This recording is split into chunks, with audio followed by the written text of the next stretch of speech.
Vamos em cânticos saudar a Jesus, eterno amigo das crianças, nosso guia e luz.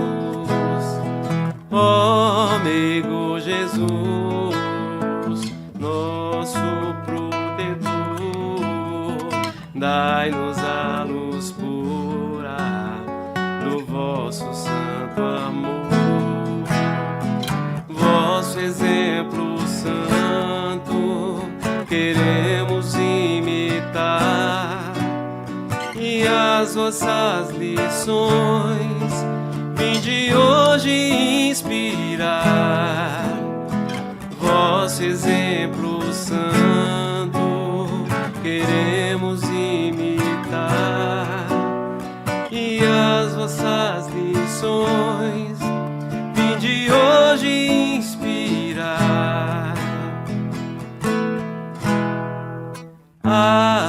Amigo Jesus.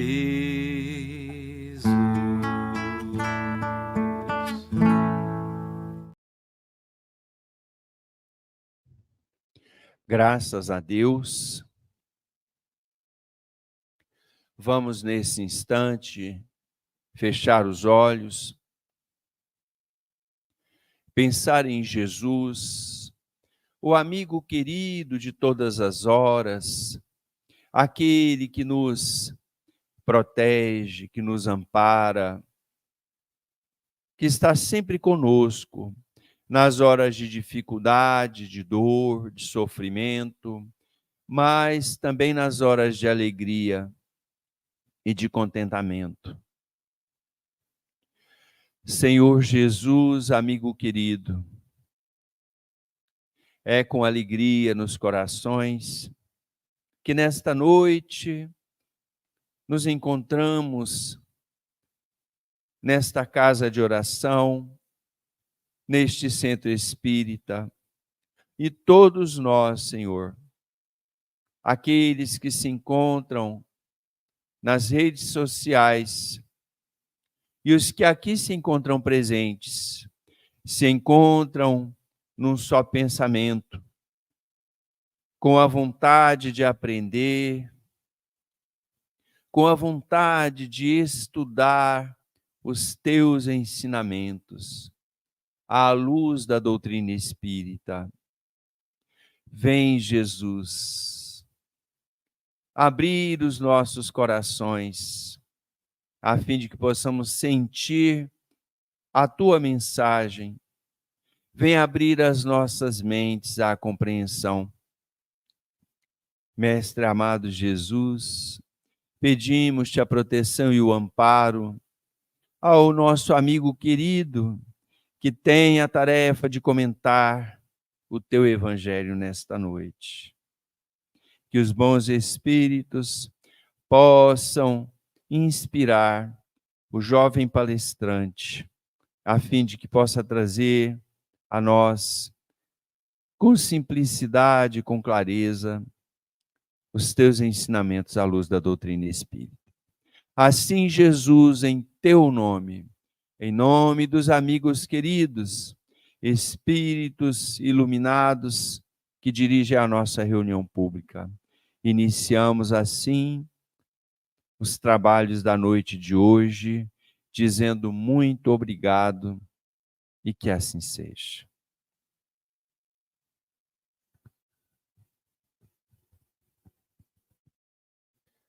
Boa noite a todos.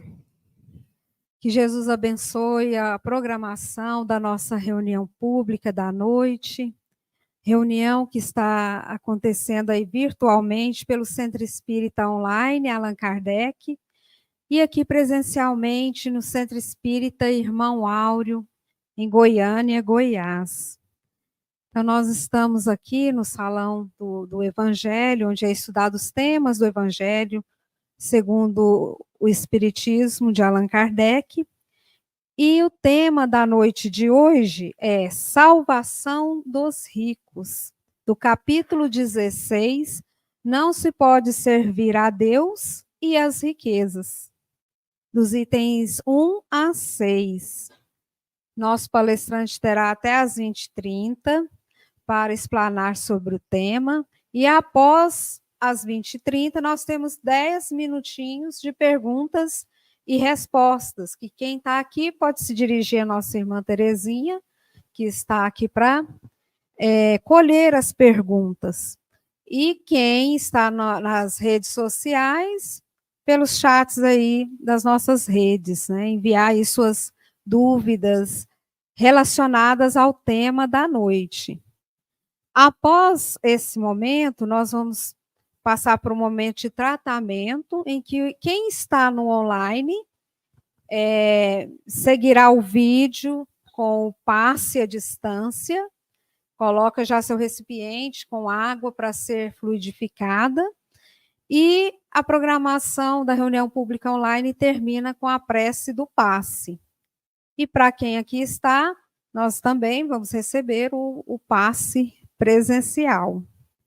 Nosso palestrante já está aqui, ele é um jovem da nossa casa, do Centro Espírita Irmão Áureo, o Alexandre Languno, do Instituto da Infância. Ele é muito bem-vindo, nós estamos muito felizes de tê-lo aqui ao nosso lado. Pode vir, Alexandre.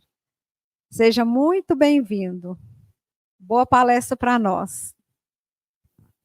Para nós.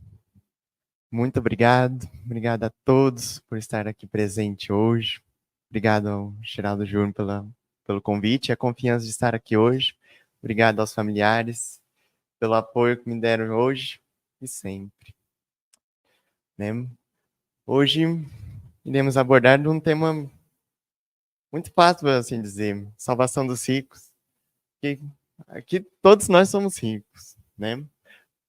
Vai aparecer alguém ali lá no fundo falando, verdade, Alexandre, sou rico. Tenho todos os dentes na boca, não falta nenhum, sem cárie. Outro vai aparecer ali no fundo e vai falar que já tem um ano inteirinho que eu não pego gripe. Nem gripe eu não pego. A riqueza é melhor que isso? Mas, por mais que a gente é rico de saúde, vamos falar da riqueza dos bens terrenos. E como Jesus nos abordou perante essa questão.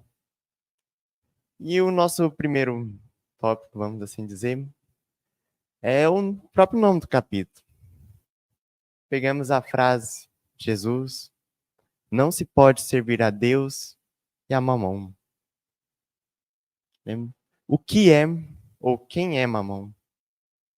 Numa tradução ou um significado mais direto a todos nós, Mamon, digamos que seria as riquezas, mas Mamon é o deus das riquezas materiais, que era cultuado na época de Jesus e que, de acordo com a pesquisa, até os dias de hoje ele é cultuado.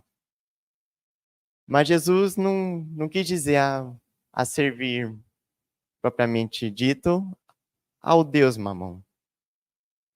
Ele quis dizer em relação aos bens terrenos, às riquezas propriamente dito. Né? E com isso, Kardec cirurgicamente coloca uma série de passagens que faz a gente refletir melhor sobre o tema dado. Né? E a começar pelo jovem rico. Jovem rico. Jesus foi abordado por um jovem muito rico, diga de passagem, né? E este, assim como um menino que pede dinheiro para a mãe, abordou Jesus da mesma forma. Que o menino pedindo dinheiro para a mãe chega assim e fala: nossa, mamãe, como você tá bonita. Não é por experiência própria, mas da mesma forma que o menino pede dinheiro para a mãe, o jovem abordou Jesus dizendo: Ó, bom mestre, o que eu faço para adquirir a vida eterna? E Jesus logo repreendeu, sabendo das suas intenções. Por mais que em uma leitura breve e rápida a gente não consegue observar, o Cristo já tinha esse olhar perante ao jovem. Por isso o repreendeu, dizendo: bom? Por que me chamas de bom? Se bom é só o Criador, o Pai Celestial que nos envolve, nos dá bênçãos, nos dá graça, hoje e sempre. Mas se queres adquirir a vida eterna, guarde convosco os 10 mandamentos. Jesus citou os 10 mandamentos. O jovem respondeu que já guardava os mandamentos desde sua mocidade, a sua adolescência, e citou também os 10 mandamentos. E ainda ele lhe perguntou: o que mais falta para adquirir a vida eterna? Jesus respondeu: vai, vende tudo o que tens e dá aos pobres. Vem e me segue. O jovem saiu de lá triste. Reza alguns autores que morreu em seguida, após certos fatos. Mas, após esse breve diálogo entre o jovem e o Cristo, né, Jesus diz a sua famosa frase, que digo em verdade que é bem difícil que um rico entre no reino dos céus. E ainda mais fácil um camelo passar pelo buraco de uma agulha do que um rico entrar no reino dos céus. E aí, então, a gente já, se formos olharmos com a visão materialista, ou de primeira passagem, talvez a gente tenha coragem de dizer que Cristo é louco. Não sei como o jovem adquirir as riquezas. Mas eu, vamos assim, personagem, me esforcei para adquirir as minhas riquezas, né? Lutei, suei. E aí, vem e fala para eu vender tudo que eu tenho. E ainda mais por cima me condena. Veremos aqui, diante das passagens, que Kardec, novamente eu digo, cirurgicamente colocou para melhor aprendermos, que Jesus não condenou a riqueza, condenou a sua atitude enquanto rico. Sigamos. Próxima passagem. É um irmão mais novo que aborda o Cristo da mesma forma, tendenciosa. E ordena, não pergunta, ordena a Cristo que era para falar com o irmão mais velho, dizer a ele que para dividir a herança.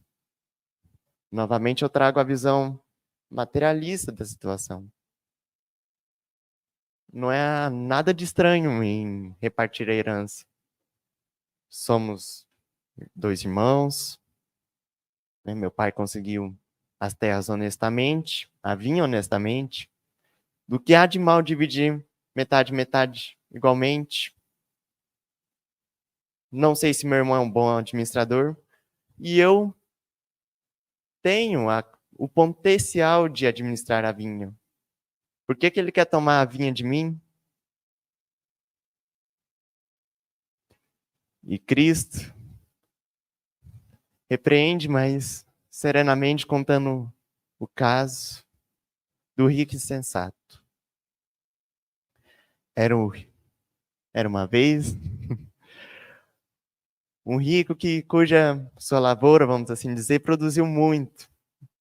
E muito. Teve que expandir seus celeiros, né?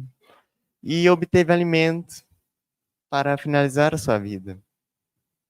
Chegou ao ponto dele dizer para ele mesmo, Ou como escrito no Evangelho, dizer para sua própria alma: descansa, goza, alimenta. E chega a figura divina para ele e diz: tu és louco, amanhã eu pedirei a tua alma. E eu não preciso de mais explicações para dizer que no dia seguinte ele iria morrer. Então, do que valeu acumular riquezas? Do que valeu guardar elas todas assim? Será que essa figura divina não seria sua própria consciência? Questionando, né? Então, mais uma vez, o rico perdendo a sua encarnação. Mas, um breve parênteses, pela sua atitude, pela sua avareza, que momentos atrás o Cristo, Jesus, orientou ao jovem, e não somente ao jovem, a todos nós. Todos nós pertencemos a um bem, todos nós estamos aqui no planeta Terra. Afastai da avareza. Não permanecemos aos nossos corações a avareza.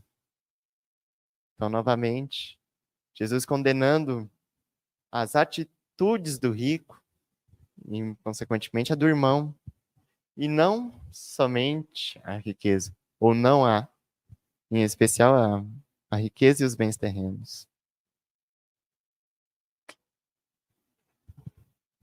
Então, Kardec coloca para nós em seguida a passagem de Jesus à casa de Zaqueu. Zaqueu, um publicano, não, um chefe dos publicanos. E só de ser publicano já era significado de muita riqueza. Agora imagina o chefe dos publicanos. E eles construíram a sua riqueza perante a tomada de impostos, que muitas das vezes não era honesta, comparada àquela época, e não muito justa. Mas Zaqueu, naquele dia, determinou para ele encontrar o Cristo. Então, lá vai ele, diante da multidão, tentar ir de encontro a Jesus. Jesus, que fez cego ver, paralíticos se levantarem. Jesus, o que proclamou as bem-aventuranças, enxugou lágrimas com palavras, e que estamos estudando até hoje. Esse era Jesus, quem Zaqueu queria encontrar. Zaqueu, então, vendo que não podia vencer a multidão, ainda mais de acordo com as palavras do Evangelho, pela sua estatura, sua altura, subiu numa árvore para enxergar a Cristo.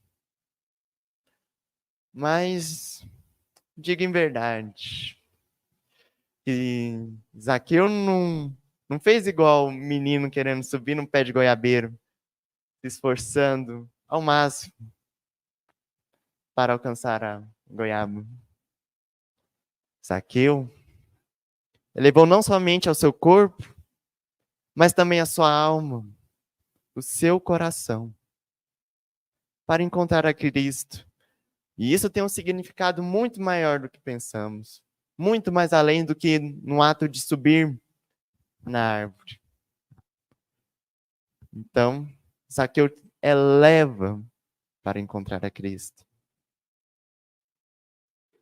E digo ainda mais que naquele momento, Zaqueu foi salvo. Zaqueu obteve a salvação.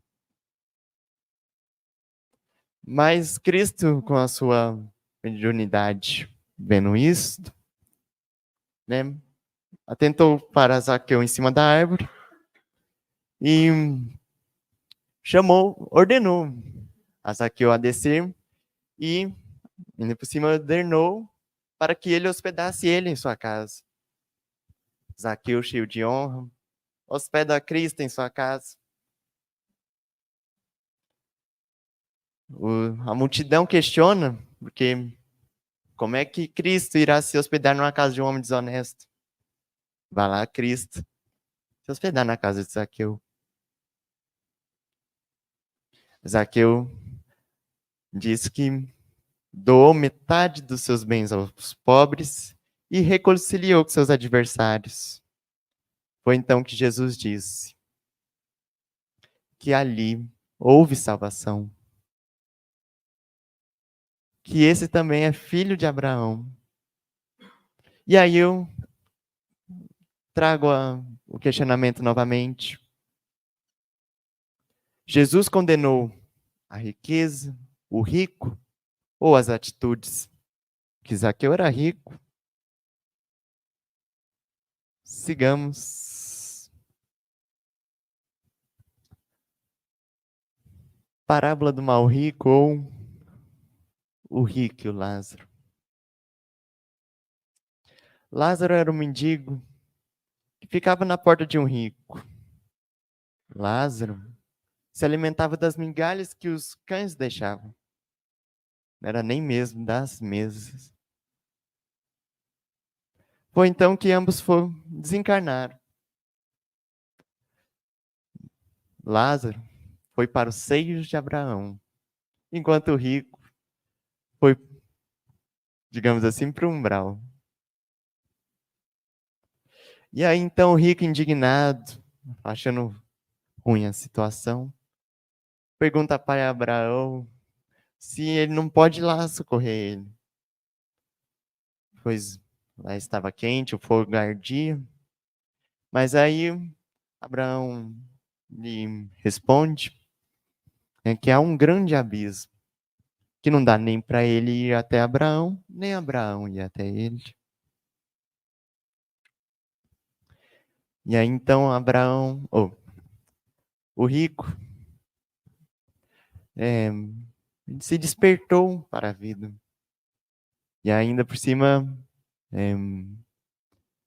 perguntou ao pai Abraão se podia visitar a terra para poder aconselhar os seus familiares e conhecidos sobre o mal que é permanecer com a riqueza.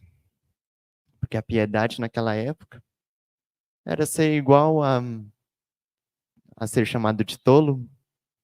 Não que hoje em dia, às vezes, não sejamos chamados de tolo pela piedade.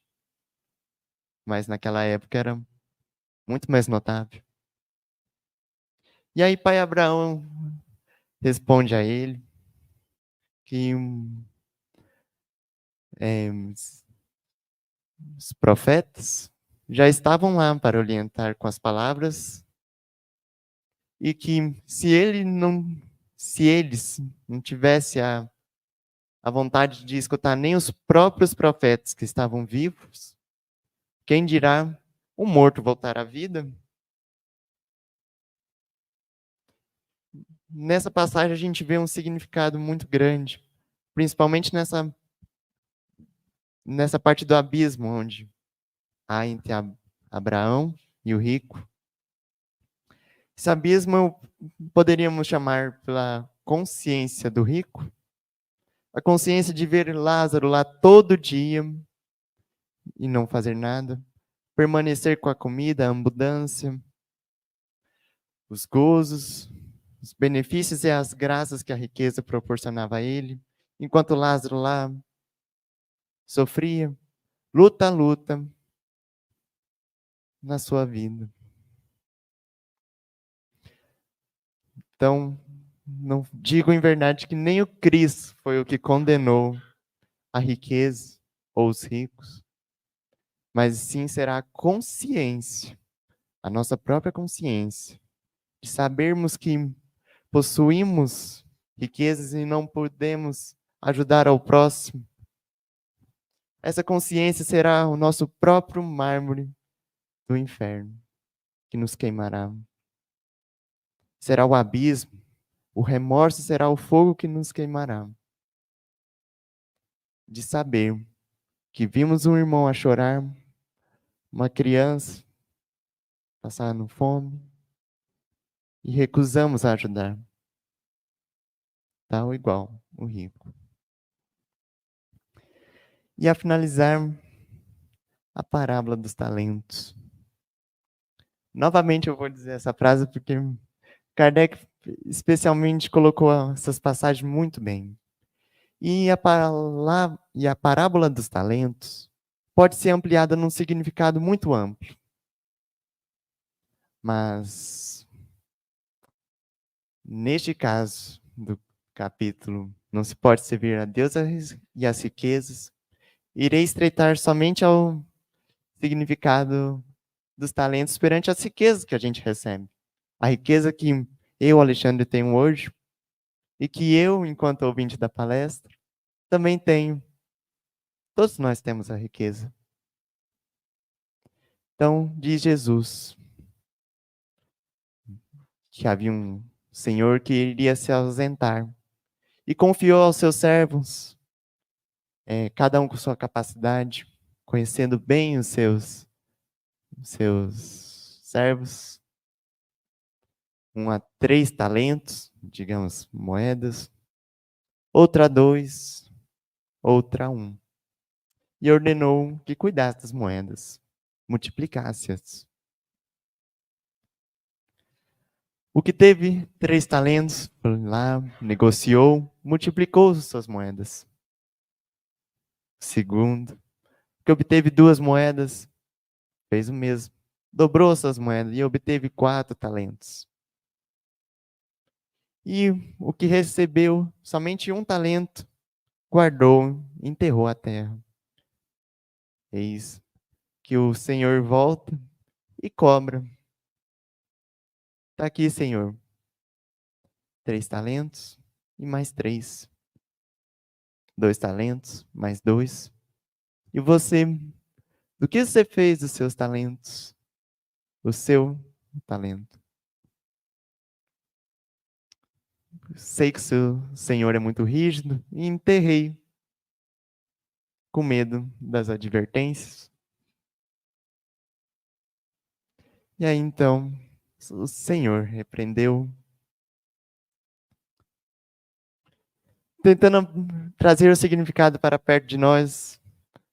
Este Senhor não seria o Criador, Deus, nosso Pai, que nos deu o talento, a riqueza, como diria no Evangelho, a cada um de nós?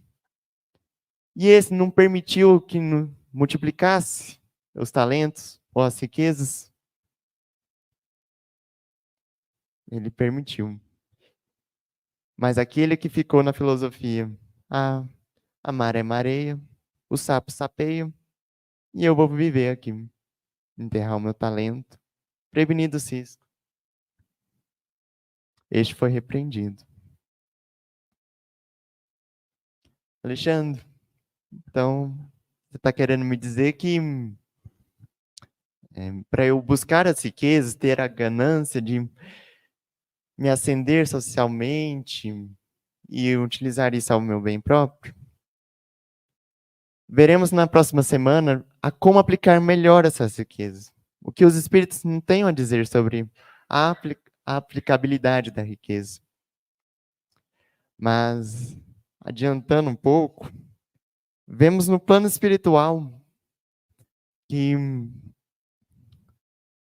ele é bem próspero.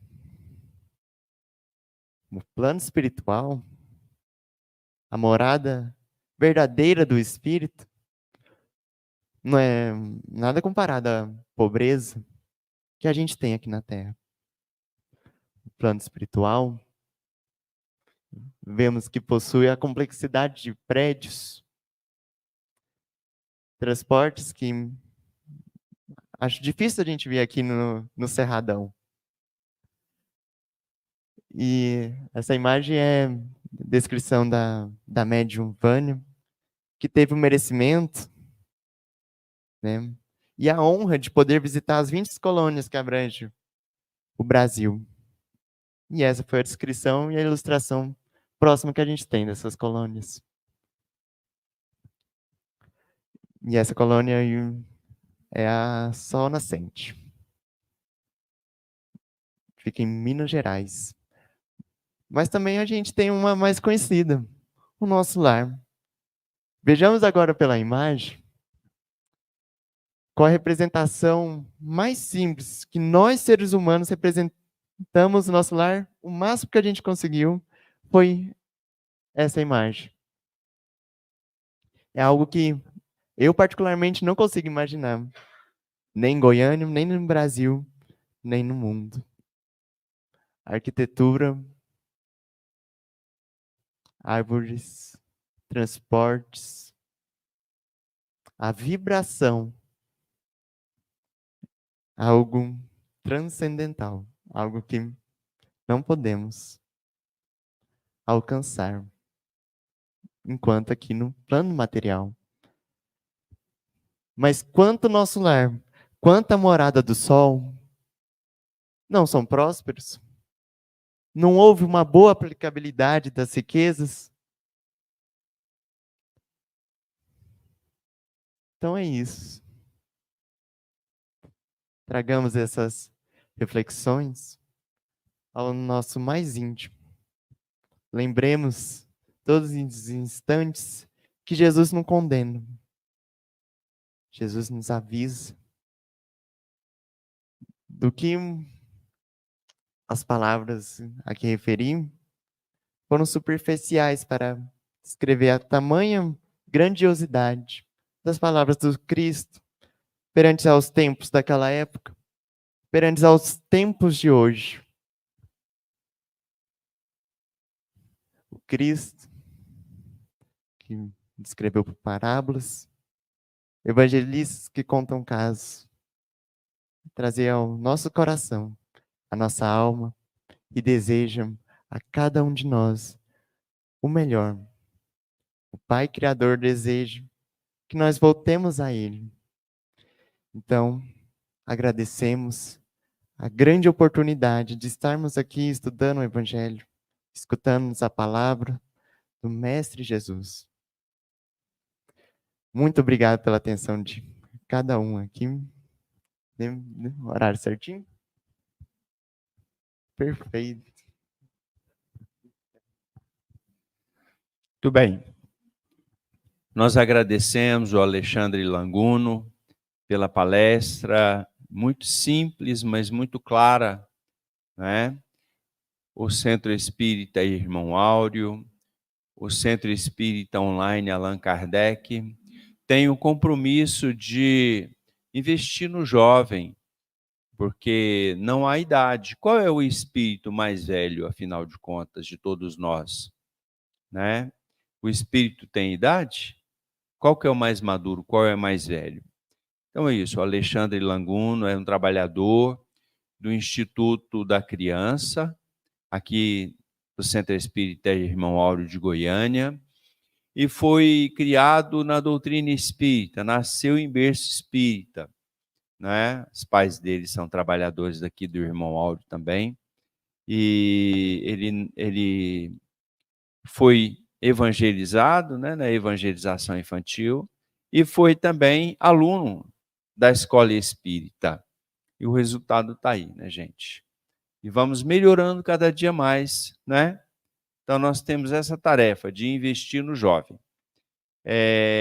Nesse momento, nós queremos solicitar os médiuns que estão aqui presentes no auditório para que possam se encaminhar para a sala do passe, para a sala da corrente magnética, a fim de preparar o nosso tratamento espiritual. E vamos passar para o momento de perguntas, né? Alguma pergunta no virtual? Tem? Então, eu vou pedir para que a Cleide Nunes se encarregue desse momento para nós. Então, vamos passar para esse momento das respostas às perguntas que surgiram durante a a palestra esclarecedora com Alexandre Languno. Mais uma vez, né, a gente agradece, fica muito feliz de tê-lo aqui conosco. Então, a Nelly Fernandes. Como devemos proceder perante um irmão de sangue que deveria repartir em partes iguais uma herança e tira uma parte maior para ele? Minha pergunta é para o Alexandre, meu amigo. O Alexandre é para você. Isso acontece muito, gente? Então, vou pedir para o Alexandre vir aqui. Quer ler de novo a pergunta? Vou deixar aqui com ele. E minha amiga Nelly.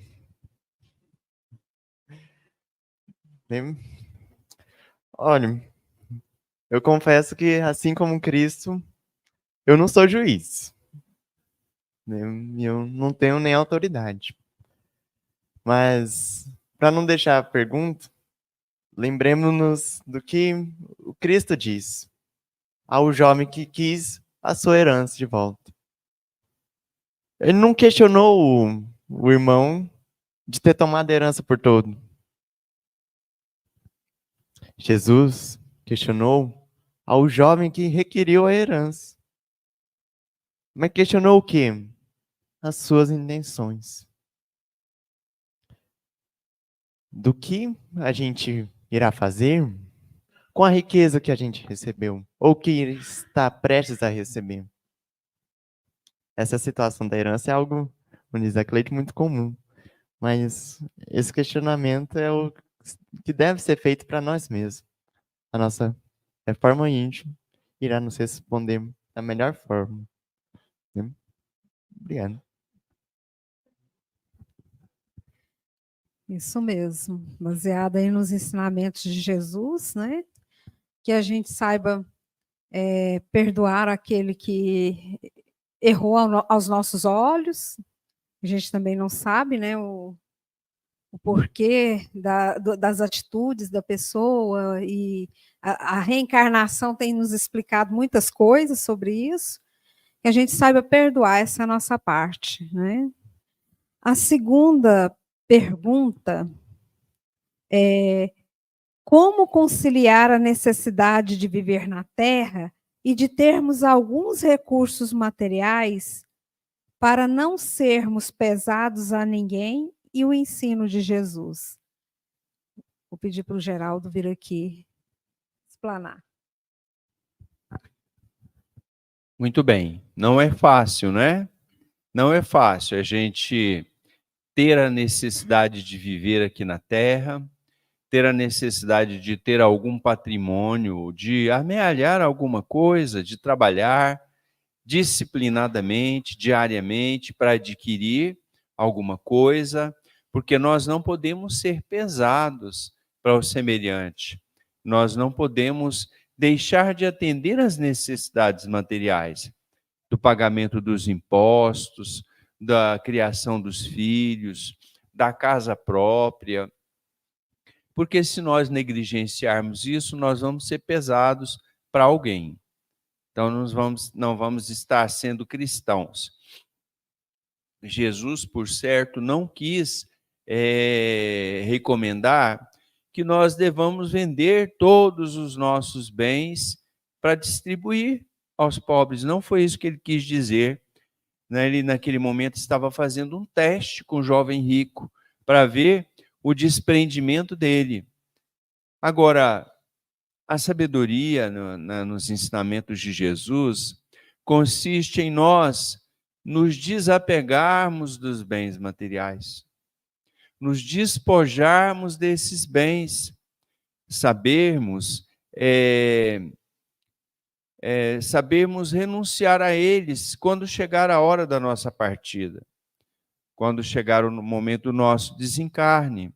Sabemos não sofrer e não ficarmos indignados se algum revés acontecer e nós perdermos os nossos bens. Sabermos não nos apegarmos com egoísmo a esse patrimônio. Porque também seria negligência e irresponsabilidade nós abandonarmos os nossos bens. Porque aquele que recebe uma herança, ou aquele que recebe algum patrimônio, ou que luta para conquistar honestamente, tem o dever de administrar. Também a sabedoria está em distribuir aos pobres, em gerar, fazer com que aquela riqueza seja benéfica àqueles que necessitam, né? Desapego é a palavra. Não é fácil ter dinheiro, né? Não é fácil ter alguma fortuna, algum dinheiro, imaginamos, porque nós não temos. E sermos desapegados, como muitos que têm por aí que conseguem ser desapegado, porque a riqueza pode ser um tormento para aquele que se apega a ela e passa a esquecer de tudo, dá mais importância à riqueza. Nós estamos aqui de passagem. Então, uma hora nós vamos ser chamados de volta. Se nós formos apegados aos bens, nós vamos ter muita dificuldade ao partir para o plano espiritual. Isso?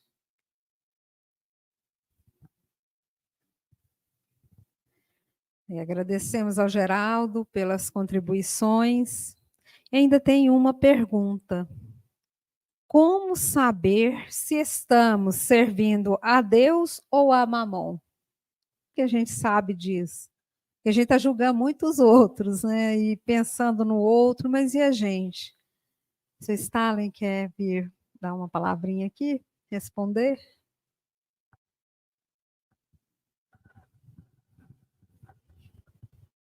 Às vezes eu vou responder a pergunta, mas vocês não me sigam, não. Porque eu não sou o dono da verdade.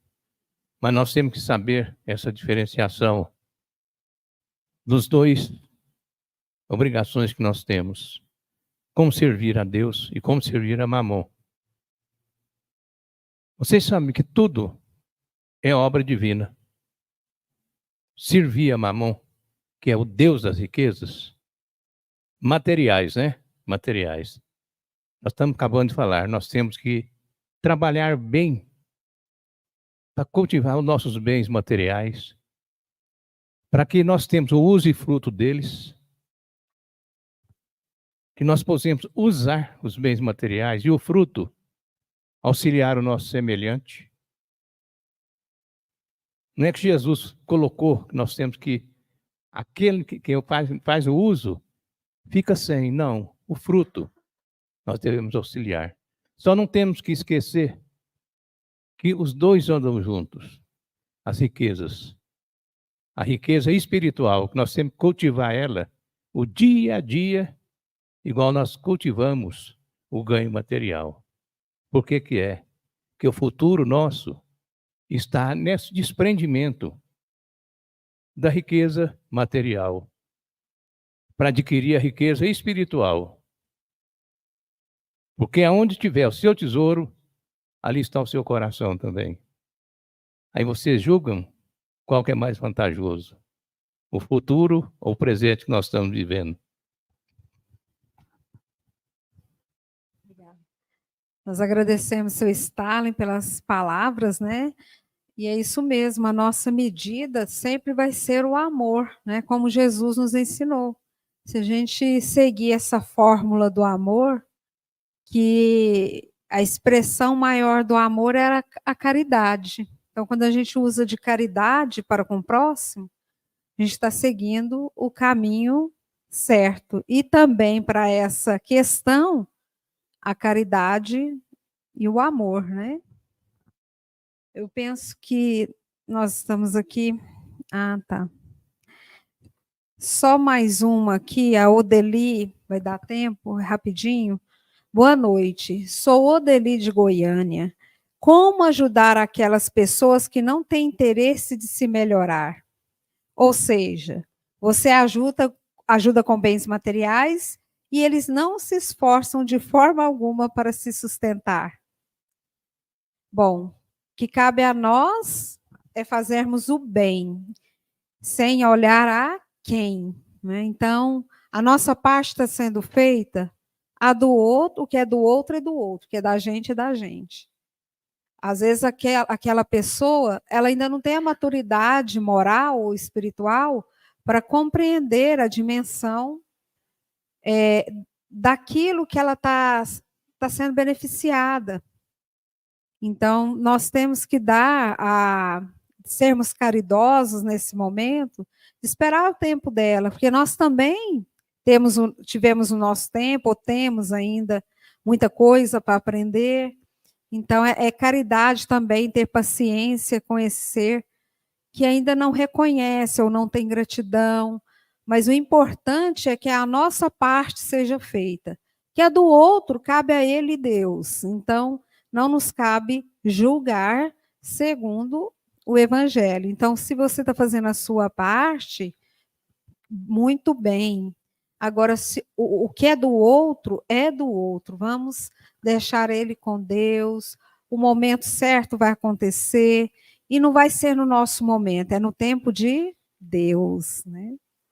Então, nós vamos finalizar essa parte, o nosso tempo já está se esgotando.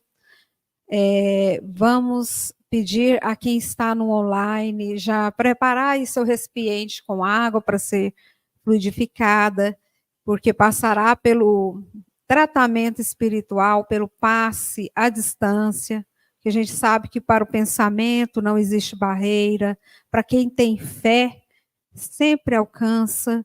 Então, que possam mentalizar aí a figura de Jesus.